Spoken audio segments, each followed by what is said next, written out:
তো hello friends, কেমন আছেন? আশা করছি খুব ভালো আছেন। তো আজকের ভিডিওতে কি নিয়ে হচ্ছে আশা করছি ইউটিউব থাম্বনেল দেখে বুঝতে পেরেছেন।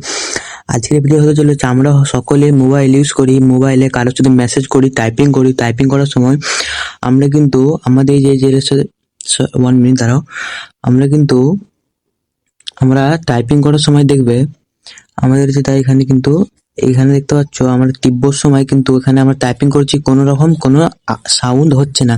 তো সিম্পলি কি করে সাউন্ডটা করবো, চলো সেটা নিয়ে কিছু কথা বলবো। সাউন্ডটা করার জন্য কি করতে হবে, আমাকে সবচেয়ে প্রথমে তোমাকে করতে হবে যেটা, তোমার যে সেটিং যেটা থাকবে সেটিংয়ে ক্লিক করবে। সেটিংয়ে ক্লিক করার পর এইখানে যে এটা দেখতে পাচ্ছ, তো সিম্পলি এটাই ক্লিক করবে।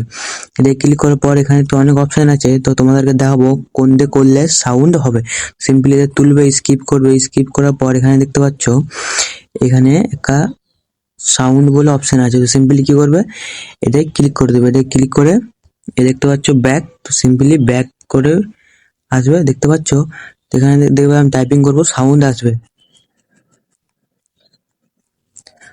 তো দেখতে পাচ্ছ খুব সিম্পলি ভাবে আপনাদেরকে দেখালাম যে টাইপিং করার সময় সাউন্ড কিভাবে আসে। তো আশা করছি এই ভিডিওটা দেখে বুঝতে পেরে গেছেন।